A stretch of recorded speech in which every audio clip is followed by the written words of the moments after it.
Assalamualaikum warahmatullahi wabarakatuh. Innal hamdalillah nahmaduhu wa nasta'inuhu wa nastaghfiruh wa nastahdi wa natubu ilaih wa na'udzu billahi min syururi anfusina wa min sayyiati a'malina. May yahdihillahu fala mudilla lahu wa may yudlil fala hadiyalah. Asyhadu an la ilaha illallah wa asyhadu anna Muhammadan abduhu wa rasuluh la nabiyya wa la rasula ba'dah. Arsalahu bil huda wa dinil haqq liyudhhirahu 'ala dini kullih wa kafa billahi syahida. Allahumma shalli ala Muhammadin wa ala alihi wa sahbihi ajmain. Qala Allah ta'ala fi kitabihil karim. A'udzu billahi minasyaitonir rajim. Ya ayyuhalladzina amanu taqullaha haqqa tuqatih wa la tamutunna illa wa antum muslimun. Ya ayyuhan nasu taqu rabbakumul ladzi khalaqakum min nafsin wahidah wa khalaqa minha zawjaha wa batha minhuma rijalan katsiran wa nisaa'a wattaqullaha alladzi tasaaluna bihi wal arham innallaha kana 'alaikum raqiba. Ibu-ibu, bapak-bapak, adik-adik remaja dan anak-anak yang saya cintai, alhamdulillah pada malam hari ini Allah SWT masih memberikan izin kepada kita, izin untuk hidup di muka bumi. Terbukti kita hadir di sini berarti jantung kita masih berdetak dengan normal, memompahkan darah ke seluruh tubuh, paru-paru kita masih bisa mengembang dan mengempis, menghirup oksigen. Tidak lain adalah Allah ingin memberikan kesempatan kepada kita agar kita memperbaiki diri apabila kurang baik, menambah dengan amal-amal soleh apabila amal solehnya masih sedikit, yang masih sedikit ditambah, yang kurang baik diperbaiki, yang agak bengkok sedikit diluruskan.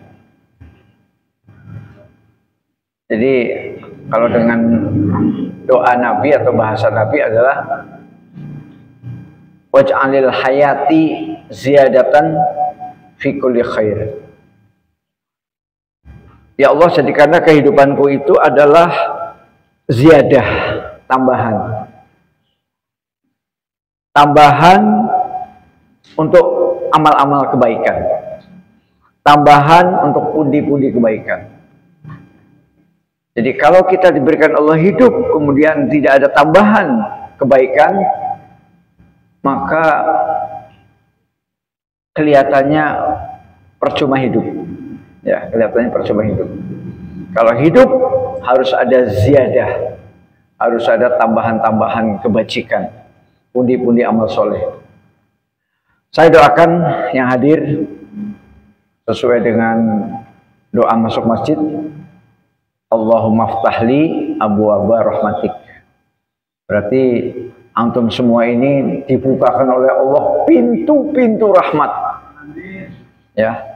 Pintunya lebih dari satu, abwaaba. Ya. Kemudian bagi yang banyak hutang, mudah-mudahan cepat dilunasi oleh Allah Subhanahu wa taala. Ya.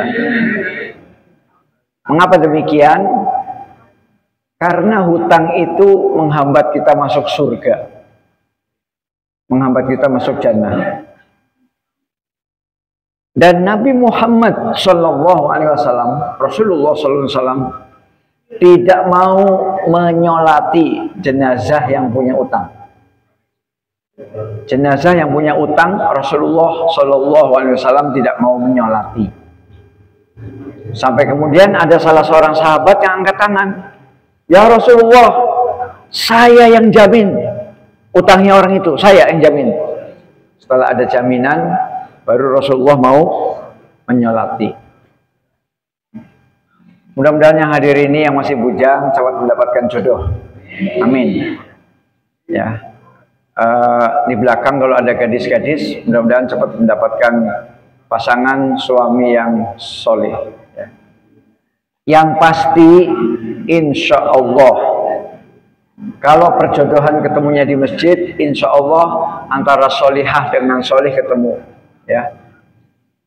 Tapi kalau ketemunya di mall, belum dijamin.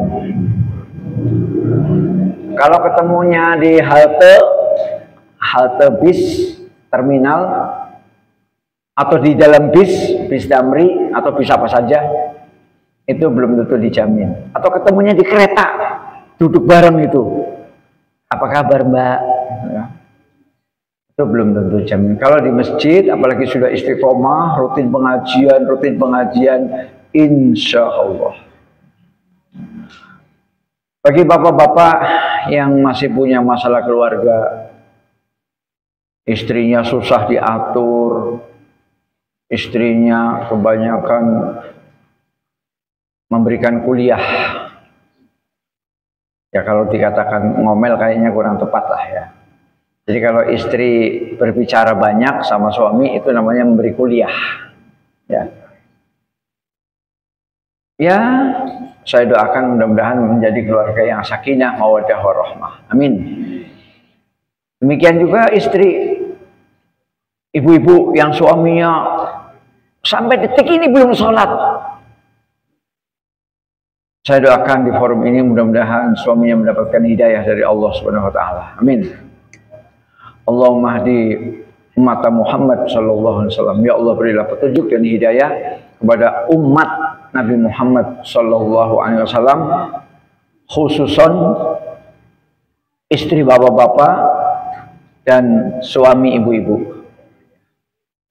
Baik, saya sebagai pengganti dari ustadz yang seharusnya,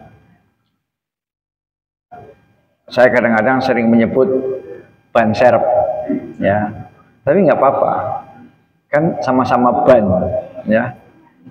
Bedanya kalau ban serep itu makainya ketika kondisi darurat. Ketika yang ban yang sedang dipakai itu meletus, dor, maka ban serep itu maha penting, ya kan? Jadi ban serep itu penting, Pak. Terutama apabila terjadi letusan dari ban pertama atau yang sedang dinaikin, ya. Saya malam hari ini mudah-mudahan judulnya tidak double ya. Tapi kalau misalnya Ustadz yang itu udah pernah dibahas, ya nggak apa-apa, ya. Kalau ternyata judulnya double, sudah pernah dibahas oleh Ustadz sebelumnya, anggap saja ini adalah review. Tahu nggak review, Pak? Review itu ya mengulang kembali. Pepatah Minang mengatakan lancar kaji karena diulang. Minang itu. Pepatah Minang lancar kaji karena diulang. Ya. Siapa di antara kita yang sengaja menghafal surat Al-Fatihah? Angkat tangan. Angkat tangan, Pak. Yang sengaja menghafal surat Al-Fatihah. Ada? Nggak ada. Tapi semua kita hafal surat Al-Fatihah. Dari ujung sini sampai ujung sini semuanya hafal surat Al-Fatihah. Mengapa? Diulang. Setiap hari telinga kita mendengarkan imam. Minimal 3 kali kan Pak ya? Maghrib, Isya, Subuh. Alhamdulillahirabbil alamin. Al-ayah sampai ghairil maghdubi alaihim waladdallin. Kita kan mendengarkan Al-Fatihah kita sejak kecil kan Pak? Sejak kita usia anak-anak itu, atau sejak SMP, atau sejak SMA, tergantung kita tobatnya umur berapa, ya kan? Ustadz, saya mendengarkan Al-Fatihah baru 2 bulan, ya gak apa-apa. Jadi intinya dengan diulang maka kita tambah pinter, tambah hafal, ya, tambah hafal. Bahkan saya pernah mendapatkan bocoran, Pak, bocoran ini dari para penghafal Quran. Kalau kita ingin menghafal Al-Quran, katanya satu ayat diulang 40 kali, Pak. Dijamin hafal. Satu ayat diulang 40 kali. Misalnya Bapak menghafal surat A'udzubillahi minasyaitonirrajim, laqad sadaqallahu rasulahu ar-ru'ya bil haqq la tadkhulunnal masjidal harama insyaallahu aminin, dan seterusnya. Itu diulang 40 kali, hafal. Hafal, Pak. Ya. Baik, saya akan menyampaikan judul tentang syafaat, ya. Saya akan menyampaikan judul tentang syafaat, dan ini merupakan pembahasan akidah, ya. Saya ambil dari kitab Tauhid jilid 2, ya, kitab Tauhid jilid 2. Yang ini isinya hampir sama persis dengan kitab Syarah Aqidah Tahawiyah, ya. Jadi kalau ini yang versi tebal, kalau ini yang versi tipis, insya Allah isinya hampir sama. Saya mulai dari yang tipis dulu, ya Pak, ya. Apa yang dimaksud dengan syafaat? Syafaat kalau secara bahasa, ya, secara bahasa itu artinya mengumpulkan sesuatu atau menggabungkan, ya. Jadi misalnya ini air, ya Pak, ya. Air digabungkan dengan air, ya. Oh, yuk gabung. Airnya bawa sini. Nah, itu secara bahasa. Atau juga artinya wasilah, perantara, ya, perantara. Jadi bisa diartikan mengumpulkan barang yang sejenis, sama-sama air ini dikumpulkan, mengumpulkan barang yang sejenis. Bisa juga artinya wasilah, perantara. Bisa juga artinya adalah tolak, permintaan, atau barangkali bahasa Inggrisnya request, ya, bisa request, bisa wasilah, bisa menggabungkan, ya. Nah, itu secara bahasa. Nah, yang penting bagi kita bukan secara bahasa, bagi kita adalah syafaat menurut istilah, yaitu su'alul khair lil ghair. Su'alul khair lil ghair. Meminta kebaikan untuk orang lain. Ya. Meminta kebaikan untuk orang lain. Ya, tentu mintanya kepada Allah, karena biyadikal khair. Di tangan Allah lah seluruh kebaikan. Di tangan Allah lah seluruh kebajikan, seluruh kebaikan. Al-khair semuanya ada di tangan Allah. Ya, jadi meminta kebaikan untuk orang lain. Nah, lebih ringkas lagi, yang sering digunakan dalam kehidupan kita sehari-hari adalah bergabungnya orang yang lebih tinggi derajat dan martabatnya kepada orang yang lebih rendah. Ya. Jadi dalam hal ini, misalnya umat manusia yang paling tinggi derajatnya siapa, Pak? Umat manusia yang paling tinggi derajatnya di sisi Allah siapa? Para nabi dan para rasul. Ya, itulah yang nanti akan memberikan syafaat. Dengan kata lain, berpihak atau bergabung kepada orang lain sebagai penolongnya. Ya, jadi syafaat sendiri bisa diartikan penolong atau pertolongan. Kalau penolong berarti orangnya, ya. Kalau syafaatnya itu adalah pertolongan, kalau orangnya adalah penolong, ya. Terutama di hari kiamat nanti, Pak. Nah, terutama di hari kiamat, di mana pada hari kiamat nanti, yauma la yanfa'u malun wala banun illa man atallaha biqalbin salim. Pada hari di mana harta dan anak-anak, harta, kekayaan dan keturunan la yanfa', tidak bermanfaat. La yanfa', tidak bermanfaat. Illa man atallah, kecuali orang yang sowan menghadap Allah, berjumpa menghadap Allah, biqalbin salim, dengan membawa hati yang selamat, dengan membawa hati yang sehat. Jadi orang yang selamat di hari kiamat adalah orang yang menghadap Allah dengan membawa hati yang sehat, qalbin salim. Jadi yang lain-lain nggak berguna. Anak, kemudian harta gak berguna. Kecuali kalau anak itu adalah anak yang soleh. Kalau yang soleh berguna, ya, karena anak soleh kan mendoakan kan, waladun soleh yad'ulah, nanti akan menjadi amal jariah bagi kita sebagai orang tua. Tapi kalau hanya sekedar anak gitu, itu belum tentu bermanfaat. Ya, makanya itu doa Nabi Ibrahim, Pak Bu. Doa Nabi Ibrahim, wala tukhzini yauma yub'atsun. Ya Allah, jangan engkau hinakan aku. Jangan engkau hinakan aku di hari berbangkit. Ya Allah, jangan engkau hinakan aku di hari berbangkit. Pertanyaannya, emang ada orang yang hina di hari berbangkit? Banyak. Ya, ada yang dibangkitkan oleh Allah dari alam kubur dengan wajah bentuk macam-macam, ada yang berjalan dengan kepala, ada yang lidahnya menjulur panjang, ada yang baunya busuk. Itu kan kelompok orang-orang yang hina, kelompok orang-orang yang mujrim, ya, mujrim, pendosa. Wala tukhzini yauma yub'atsun. Nabi Ibrahim berdoa, ya Allah, janganlah engkau hinakan saya di hari berbangkit. Yauma la yanfa'u malun wala banun illa man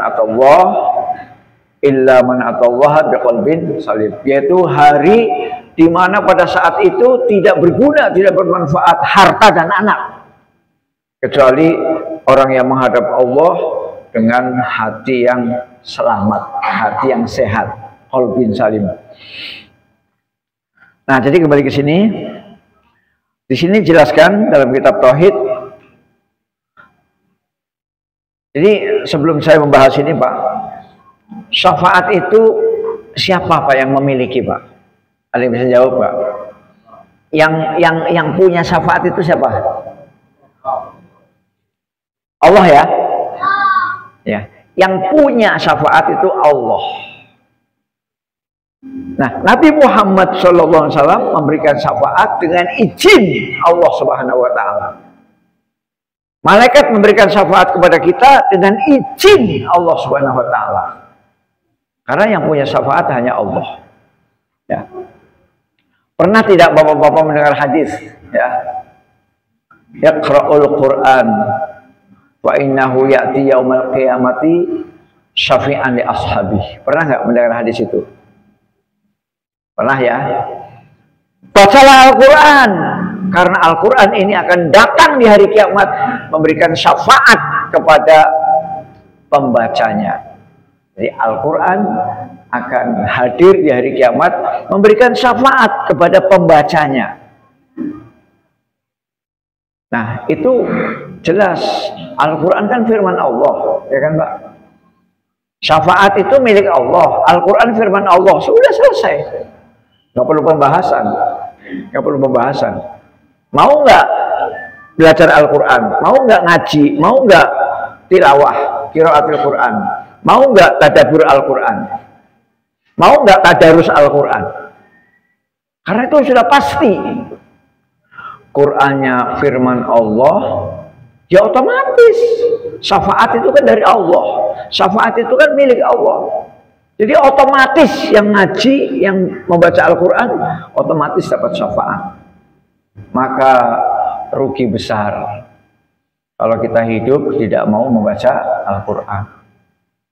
Ya, rugi besar, sangat rugi. Apalagi jenggotnya udah putih kayak gini, kemudian belum bisa ngaji, membaca alif bengkok, belum bisa. Ya. Maka perlu Takmir Masjid ini mengadakan program tahsin Al-Quran, tapi tahsin yang dasar, Pak, bukan tahsin yang tingkat tinggi, bukan yang ini loh sifat-sifat huruf segala macam, kemudian ada yang namanya huruf, ada yang namanya macam-macam mat. Nanti dulu kita yang dasar dulu, untuk orang-orang awam mengenal huruf dulu. Ini namanya alif, ini namanya ba. Coba Pak mengucapkan ba. Nah, itu ya. Jangan sampai enggak jelas itu, namanya mak jelas, ya. Kalau ba itu bibirnya itu mingkem. Ba. Itu ya. Makanya kalau orang-orang yang sudah bagus tahsinnya itu membacanya enak ya. Karena ya susah untuk diuraikan apa. Pokoknya orang yang sudah belajar tahsin itu mesti suaranya enak, Pak. Walaupun nggak pakai lagu, ya, nggak pakai lagu, itu masih enak bacaannya. Nah, jadi yang dasar dulu, mungkin ada warga sini, ya, yang belum mengenal alif bata, coba adakan program yang dasar, ya. Tentu yang ngajar harus enak, ya. Yang ngajar nggak usah bawa pentungan, nggak usah. Ya, atau apa namanya itu rotan, jangan ya. Jadi dibuat suasana senang itu. Ayo Pak, bahkan saya pernah dengar itu dari siapa ya, ada sebuah ormas kalau nggak salah namanya Muhammadiyah, itu punya program bisa ngajarin baca itu 3 jam. Mas pokoknya sampai percaya atau enggak, nanti kalau nggak percaya saya hubungkan dengan orangnya. 3 jam bisa baca Quran, bisa baca, bukan baca Quran, pokoknya bisa membaca. Ya. Jadi belajarnya itu senang sekali, menyenangkan, menggembirakan itu. Belajarnya nggak serem itu, nggak serem menakutkan tuh nggak. Nah, saya pernah dengar seperti itu. Kalau ada yang berminat nanti hubungi saya, ya. Nanti saya kasih nomor HP-nya, biar telepon langsung. Pak, kata Pak Nurdin, Bapak bisa ngajarin membaca ngaji dalam waktu 3 jam. Jadi silakan kalau ada yang berminat nanti setelah pengajian ini bisa hubungi saya. Nah, kembali ke sini, kembali ke topik kita syafaat. Jadi membaca Al-Quran itu sudah jelas, Pak. Ya. Jadi kalau ingin syafaat, nggak usah pusing-pusing, ambil Al-Quran, ngaji, dapat syafaat. Ya, praktis kan? Semakin sedikit membaca Al-Quran, semakin sedikit syafaat. Ya, makanya wajar Pak ya, wajar kalau orang yang hafal Al-Quran diberi kelebihan memberikan syafaat kepada berapa orang itu Pak Jumari? 70. Orang yang hafal Al-Quran 30 juz itu diberi diberi kewenangan untuk memberikan syafaat kepada 70 keluarganya. Wajar Pak. 30 Al-Quran itu berapa ribu ayat? 6.000 lebih kan Pak? 6.000 lebih ayat. Ya, jadi wajar dong kalau 30 juz itu dia akan memberikan syafaat. Nah di sini disebutkan, termasuk syafaat adalah doa seseorang untuk saudaranya dan permohonannya kepada Allah agar menuntun saudaranya kepada kebenaran. Jadi salah satu jenis syafaat adalah doa antar kita Pak. Bapak mendoakan saya, ya Allah mudah-mudahan Pak Nurdin istiqomah itu.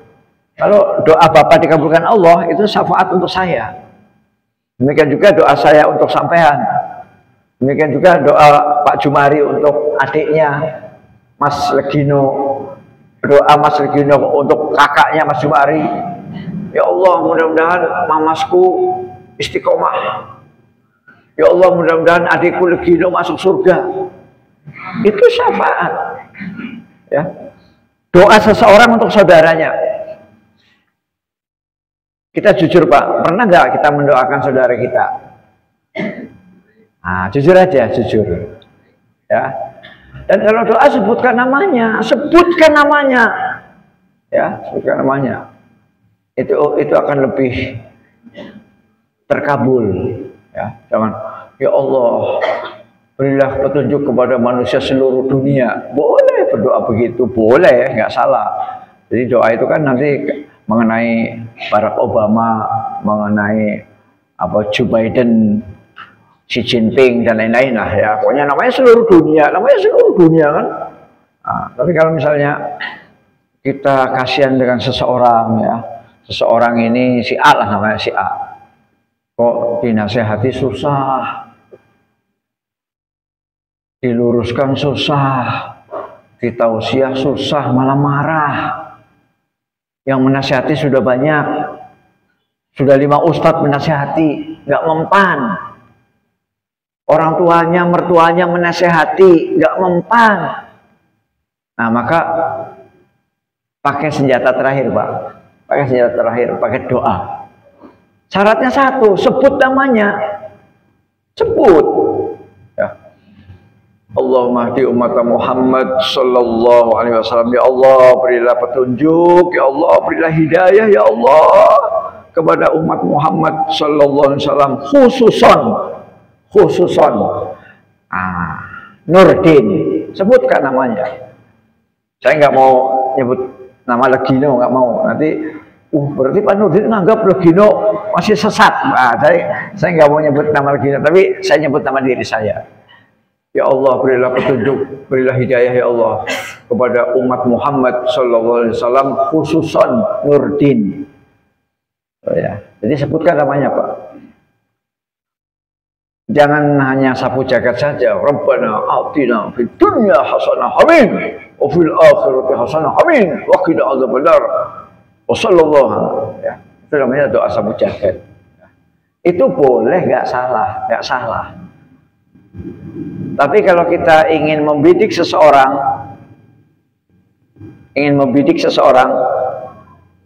ya, maka sebutkan namanya. Sebutkan namanya. Ingin membidik seseorang itu. Nah, sebutkan namanya. Makanya ketika ada yang konsultasi, Pak Ustadz, gimana ini saya ya Allah, anak saya lagi bermasalah ini. Dia berantem sama mertuanya, dia cekcok sama istrinya. Nah, kita minta namanya. Minta namanya. Namanya siapa, Bu? Tulis namanya. Nah, jadi ketika kita berdoa, sebutkan nama itu. Ya, kalau kita ingin membidik seseorang, terutama seseorang yang sedang bermasalah. Dan masalah keluarga ini selalu ada, Pak. Dan biasanya penyebabnya itu duit penyebabnya. Ya. Saya tidak perlu menyebutkan namanya. Ini masih baru, Pak. Masih baru ini, masih hangat. Ada sepasang suami istri atau suaminya menghadap saya. Pak, ini istri saya lagi berantem sama orang tuanya. Saya kaget juga. Loh, kenapa? Ternyata masalah ekonomi. Ya. Ya, dia jualan apa gitu ya. Jualan apa, kemudian katakanlah jualan hewan lah ya. Hewan itu bisa ayam, bisa burung puyuh, bisa kambing. Jualan hewan itu sering mati, Pak. Ya kalau sering mati kira-kira dapat untung nggak, Pak? Misalnya saya jual kambing 10, mati 7, untung nggak? Untung kan? Nah, jadi akhirnya dia gelisah, kemudian dia minta modal lagi kepada sang anak, tapi sang anak nggak punya modal karena sudah tahu bapaknya itu kalau dagang itu jarang berhasil, jarang untung, sehingga anaknya keberatan untuk kasih modal. Tapi memang nggak punya duit, Akhirnya terjadi ketegangan antara si ibu itu dengan bapaknya, ya, dengan bapaknya. Nah, jadi kita sebutkan namanya ya kalau berdoa, ya. Nanti akan jadi syafaat. Ya.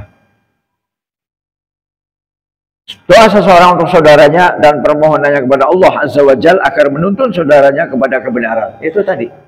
Ya. Kalau doa seseorang untuk saudaranya kan luas sekali, Pak ya. Luas ya, bisa masalah apa namanya, ya Allah, mudah-mudahan si A cepat lulus kuliahnya ya. Mungkin dia itu kuliah gak lulus, Pak. Nah, Mas, semester berapa? Saya semester 14. Hah? Semester 14?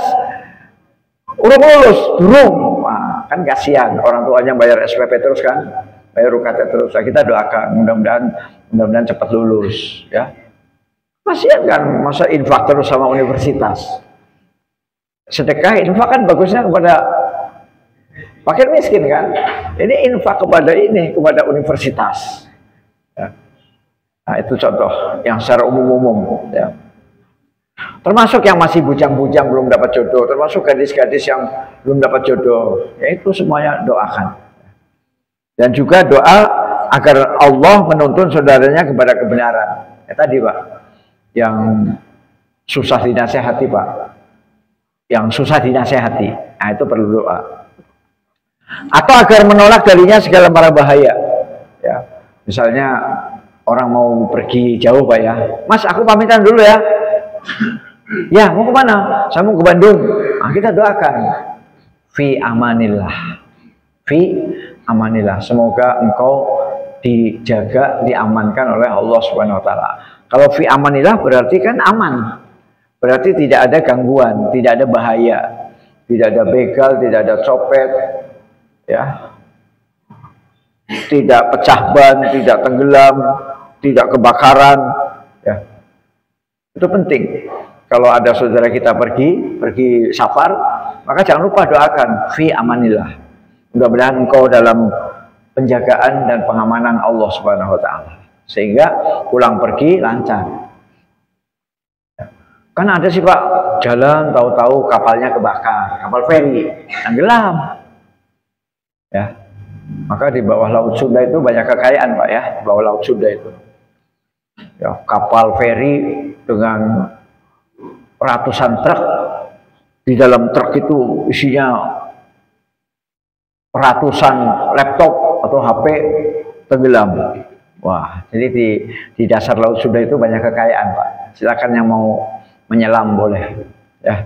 Tapi ya karena sudah kena garam jadi nggak bisa dipakai. Ya. Agar menolak darinya dari segala mara bahaya, terutama safar ya. Safar itu kan makanya tidak salah kalau Nabi bersabda safar minal azab. Ya. Ada sebuah hadis ya yang berbunyi safar minal azab. Ya. Jadi safar itu adalah sebagian dari azab. Karena memang yang namanya safar itu gak enak Pak. Gak enak. Apalagi kalau bawanya banyak, duitnya pas-pasan, ya, kedinginan di mobil, nggak kuat AC, akhirnya kembung, mabuk, muntah, semuanya macam-macam lah. Yang namanya safar itu nggak enak, nggak enak. Ya, bukan karena saya udah tua, ya iyalah Pak Nurdin udah tua, ya baru jalan sedikit masuk angin. Bukan karena saya sudah tua, tapi yang muda-muda juga begitu. Ya, jadi safar itu adalah bagian dari azab. Ya, karena memang yaitu kan kemungkinannya kan banyak sekali Pak. Kemungkinan pertama pecah ban, ya. Kemungkinan yang kedua mobilnya habis bensinnya di tengah hutan. Kemungkinan ketiga produk koplingnya hancur. Banyak kemungkinannya, ya. Naik kapal kemungkinannya kapal ferinya kebakar, atau kapal ferinya nggak kebakar tapi ada ombak gede. Ada badai yang luar biasa sehingga perjalanan terhambat 4 jam 6 jam ya. Ada yang senang perjalanan terhambat 6 jam, tolong angkat tangan. Pak saya suka Pak, perjalanan saya terhambat 6 jam. Ada yang suka? Ada yang suka. Kita pengennya lancar ya. Sini ke Jakarta lancar 7 jam, normal itu, sedang normal. Kalau dari sini ke Jakarta berapa jam? 7 tambah 6, 13. Nah itu berarti kan nggak bagus. Ya. Maka kita perlu mendoakan agar saudara kita selamat dari mara bahaya, terutama safar. Walaupun di rumah juga perlu kita doakan juga, karena yang namanya mara bahaya itu bukan hanya di safar, di rumah juga ada kan. Ya, siapa di rumah kita yang belum pernah kemasukan kalajengking? Coba. Siapa di antara kita yang rumahnya belum kemasukan kalajengking? Saya rasa nggak ada. Kalau ada angkat tangan Pak. Yang di rumahnya belum pernah kemasukan kalajengking. Tolong angkat tangan. Tolong. Kan nggak ada kan? Berarti pernah. Ya, kalajengking itu. Ya. Artinya bahaya itu ada di mana-mana. Ada di mana-mana. Maka jangan putus doa, jangan lupa doa. Saya barusan beberapa hari yang lalu ngisi khutbah Jumat. Salah satunya yaitu doa yang diajarkan oleh Rasulullah yang berbunyi A'udzu bikalimatillahi tammati min syarri ma khalaq. Selamat datang Pak Daryono. Ya. Pak Daryono jamaah masjid saya di Perumdam. Nabi mengajarkan kalau kalian singgah di suatu tempat, kalian safar ya Pak, safar, kemudian berhenti, entah berhenti minum, entah berhenti di warteg, entah berhenti karena lelah capek. Kalau kalian berhenti di suatu tempat, maka bacalah doa itu, A'udzu bikalimatillahi tammati min syarri ma khalaq. Aku berlindung kepada kalimat-kalimat Allah yang sempurna. A'udzu bikalimatillahi tammati min syarri ma khalaq. Aku berlindung dengan kalimat-kalimat Allah yang sempurna dari segala kejahatan makhluk. Nah, Imam Al-Qurtubi pada saat menemukan hadis itu, setelah dia menemukan hadis itu, doa itu, dia tidak pernah lupa membaca itu. Selalu baca, sehingga dia selalu dilindungi Allah dari segala mara bahaya, termasuk mara bahaya kala jengking yang kadang-kadang masuk ke rumah kita tanpa izin, ya, tanpa izin. Nah itu juga Imam Al-Qurtubi juga bilang begitu. Suatu saat saya di mana gitu ya, ada nama suatu tempat, saya tersengat kala jengking, tersengat. Nah terus saya ingat, oh iya, saya belum baca doa tadi. Doa yang biasa saya baca, hari ini saya belum baca. Pantas saya kena sengatan kala jengking. Ya, jadi penting Pak, yang belum hafal tolong dihafalkan. A'udzu bikalimatillahi tammati min syarri ma khalaq. Aku berlindung kepada kalimat-kalimat Allah. Ya. Aku berlindung kepada kalimat-kalimat Allah yang sempurna dari kejahatan makhluk, Nah, jadi syafaat, termasuk syafaat adalah, atau contoh-contoh dari syafaat atau penjabaran ya Pak ya, penjabaran adalah doa kita kepada sesama kita, baik untuk kepentingan umum maupun supaya seseorang itu dapat petunjuk atau hidayah dari Allah, atau supaya seseorang itu insaf ya.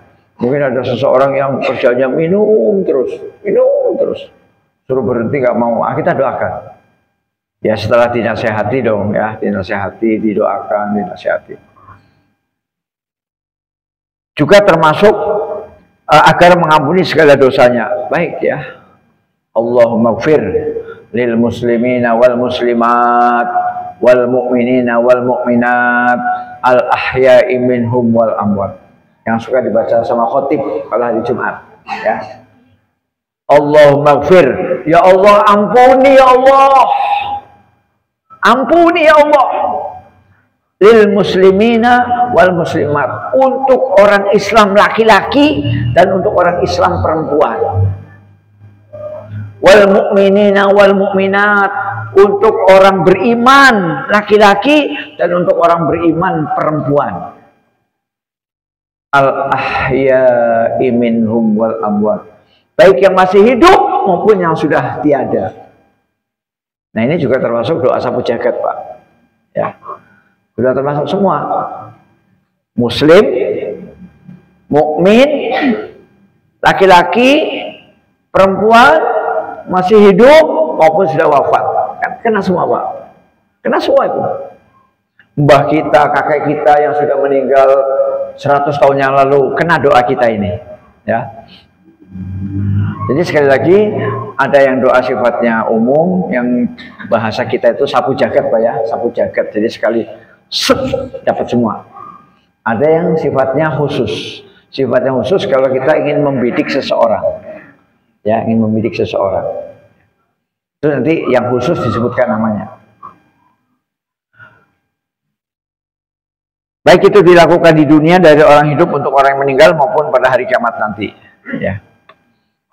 Jadi doa-doa ini bisa kita ucapkan sekarang bisa juga nanti di hari kiamat.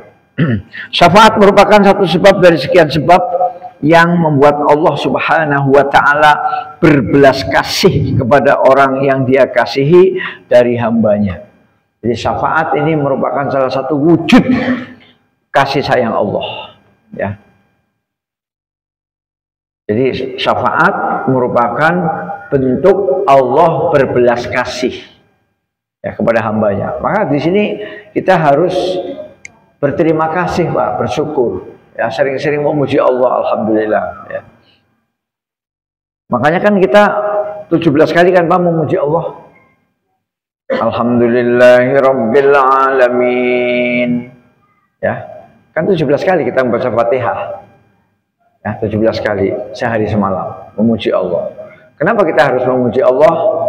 Ar-Rahmanir Rahim. Karena Allah adalah Maha Pengasih dan Maha Penyayang. Salah satu bentuk kasih Allah adalah memberi syafaat. Memberi syafaat.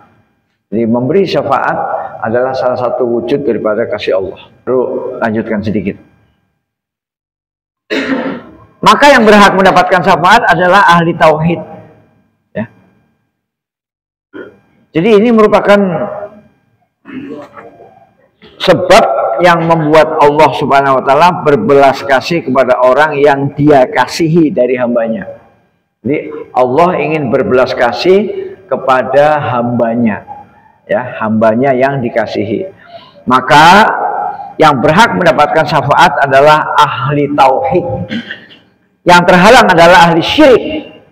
Jadi kalau ahli syirik menyekutukan Allah, dijamin 100% nggak dapat syafaat. Maka kita berusaha supaya di dalam keyakinan kita harus bersih dari noda-noda syirik, ya. Karena kalau ada syirik, maka tidak akan mendapatkan syafaat. Syafaat hanya untuk yang ahli tauhid. Allah Subhanahu wa Ta'ala berfirman, A'udzubillahi minasyaitonirrajim, Innallaha la yaghfiru an yushraka bihi wa yaghfiru ma duna dzalika liman yasha. Sesungguhnya Allah tidak akan mengampuni dosa syirik. Ya, sesungguhnya Allah tidak akan mengampuni dosa syirik. Ya. Dan Dia mengampuni segala dosa yang selain dari syirik bagi siapa yang Dia kehendaki. Jadi kalau dosa selain syirik itu ada kemungkinan diampuni. Ada kemungkinan diampuni. Tapi kalau itu syirik menyekutukan Allah, harga mati. No. Tidak ada lagi ampunan dari Allah. Apabila dia meninggal dunia membawa dosa syirik. Nah, kalau dia hidup menjadi orang musyrik penyembah berhala, tapi sebelum mati dia taubat, nah itu berarti diampuni, Pak. Karena sebelum mati taubat. Tapi kalau dia mati membawa dosa syirik, maka tidak diampuni. Silakan azan dulu. Jadi syafaat di sisi Allah Subhanahu wa Ta'ala berbeda dengan syafaat yang ada pada selainnya. Jadi syafaat dari Allah itu harus memenuhi dua syarat, ya, harus memenuhi dua syarat. Syarat yang pertama, harus adanya izin dari Allah untuk yang memberi syafaat.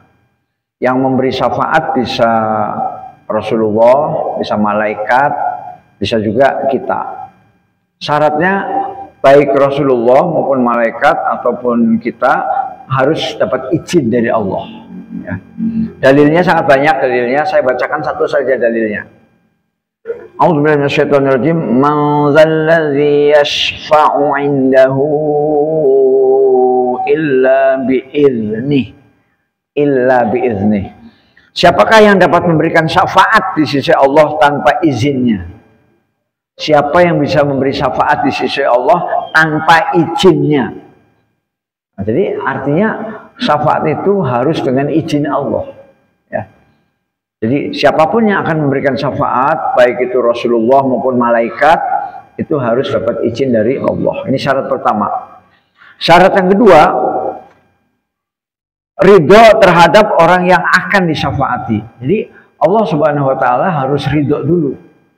Ridho kepada orang-orang yang akan diberi syafaat. Harus ridho. Nah, siapa yang Allah ridhoi? Yang Allah ridhoi pertama orang yang bertauhid. Nggak mungkin Allah ridho dengan ahli syirik, nggak mungkin. Ya. Kemudian yang kedua adalah jangan menjadi orang zolim. Kalau kita menjadi orang zolim, kita tidak akan mendapatkan syafaat. Ya. Ini juga dalilnya banyak. Kalau saya baca dua. Wala yashfa'una illa liman irtadha. Mereka tidak memberikan syafaat kecuali kepada orang yang dia ridhoi. Ya. Mereka tidak memberikan syafaat kecuali kepada orang yang dia di sini Allah Pak, yang Allah ridhoi. Jadi syafaat itu akan diterima kalau orang itu diridhoi Allah. Ya. Ayat itu surat Al-Anbiya ayat 28. Al-Anbiya 28. Kemudian surat Ghafir surat 40 ayat 18. Malil zalimina min hamimi wala syafi'i yuta'. Orang-orang yang zalim tidak mempunyai teman setia seorang pun, dan tidak pula mempunyai seorang pemberi syafaat yang diterima syafaatnya. Ya. Orang zolim, Pak, orang zolim itu nanti di hari kiamat tidak ada satupun teman setia, nggak ada. Ya. Dan juga tidak ada yang akan memberi syafaat dia. Maka mari Pak, dalam hidup ini kita jangan zolim, Pak. Jangan menzolimi diri sendiri, jangan menzolimi istri, jangan menzolimi tetangga, jangan menzolimi anak. Dijaga betul, Pak. Jangan sampai perilaku kita zolim. Ya. Karena jelas ini ayatnya, malil zalimina min hamimi wala syafi'i yuta'. Orang-orang yang zalim tidak mempunyai teman setia seorang pun. Orang yang zalim tidak punya teman setia satu orang pun. Dan tidak pula mempunyai seorang pemberi syafaat yang diterima syafaatnya. Jadi tidak ada yang bisa memberikan syafaat kepada orang yang zalim. Maka syarat untuk dapat syafaat harus diridhoi Allah. Nah, syarat diridhoi pertama bertauhid, yang kedua jangan berperilaku zalim. Nah, kemudian jenis-jenis syafaat itu ada 8 yang ini insyaallah akan kita terangkan di waktu yang akan datang. Jenis syafaat itu ada 8. Yang pertama adalah syafaat agung. Syafaat agung itu adalah istirahatnya orang-orang yang berkumpul di padang mahsyar dari huru-hara, Pak. Jadi gini, di padang mahsyar nanti, Pak, di padang mahsyar itu orang-orang pada menderita. Nah, dengan adanya syafaat dari Rasulullah, maka penderitaan itu berakhir. Penderitaan itu berakhir dan manusia segera diproses, segera dihisab. Ya. Itu yang pertama. Yang kedua, syafaat untuk penduduk surga agar dapat memasukinya. Jadi walaupun Bapak itu ahli surga, tapi belum boleh masuk, Pak. Belum. Kecuali sudah ada kata-kata dari Rasulullah, yuk masuk, yuk masuk. Nah itu. Jadi nanti yang masuk surga duluan adalah Rasulullah. Ana awwalun nas yashfa'u fil jannah wa ana aktsarul anbiya'i taba'an. Aku, kata Rasulullah SAW dalam hadis yang diriwayatkan oleh Imam Muslim, aku, kata Rasulullah, adalah orang yang pertama memberi syafaat untuk masuk surga. Jadi nanti yang akan mengizinkan, silakan Mas Jumari masuk surga, itu yang akan mengizinkan itu Rasulullah. Ya. Dan aku adalah Nabi yang paling banyak pengikutnya. Aku adalah Nabi yang paling banyak pengikutnya. Ya, jadi itu syafaat yang kedua. Syafaat bagi ahli surga untuk masuk surga. Jadi untuk masuk surga aja perlu syafaat. Ya. Syafaat untuk penduduk surga agar dapat memasukinya. Dia penduduk surga tapi belum boleh masuk, masih di luar. Kalau mau masuk nunggu syafaat dari Rasulullah. Yang ketiga, syafaat untuk orang-orang yang jumlah kebaikannya sama dengan dosanya supaya bisa masuk surga. Jadi setelah ditimbang ternyata amal dosanya dengan amal pahalanya sama, timbangannya itu sama. Nah, kalau timbangannya sama itu ke neraka enggak, ke surga enggak, ya. Ada di tempat tertinggi namanya A'raf, Al-A'raf. Nah, nanti dengan syafaat Rasulullah, maka orang yang timbangannya sama akan disuruh Rasulullah, udah kamu ke surga aja. Itu. Tadinya terkatung-katung, tadinya mak jelas. Ya, mak jelas. Dengan syafaat Rasulullah jadi jelas. Kamu ke surga. Itu yang ketiga. Yang keempat, syafaat untuk mengangkat derajat ahli surga di atas yang semestinya. Ya. Jadi misalnya Pak Jumari surganya level 13. Ya, level 13. Kemudian kata Rasulullah, Jumari, kamu naik. Kamu jangan di level 13, kamu di level yang lebih tinggi lagi. Jadi seseorang surganya dinaikkan levelnya itu juga dengan syafaat. Ya. Pengen nggak Pak dapat syafaat dari Rasulullah? Pengen ya. Itu yang keempat. Yang kelima, syafaat untuk orang-orang yang sudah diputuskan masuk neraka supaya tidak jadi masuk neraka. Jadi sudah divonis oleh Allah, kamu jablut ahli neraka.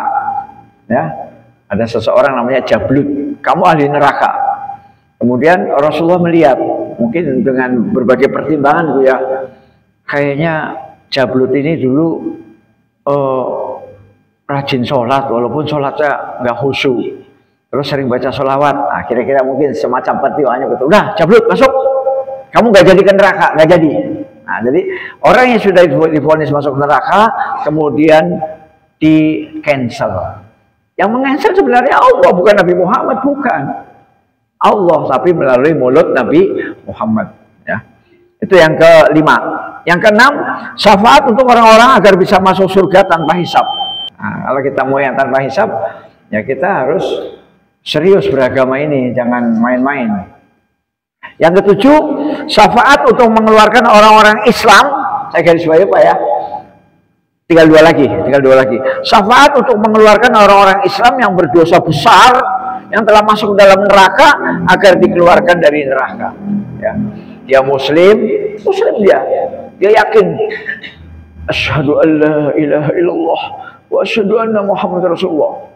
Tapi selama hidupnya melakukan dosa besar. Nah, maka digodok dulu di neraka sampai gosong, habis itu diangkat. Ya, diangkat. Nah, diangkatnya orang Islam dari neraka karena dosa besar, kemudian masuk surga, itu adalah dengan syafaat Rasulullah Sallallahu Alaihi Wasallam. Nah, naudzubillah min dzalik. Ada nggak Pak yang pengen ke neraka dulu? Ada? Ya, janganlah, jangan.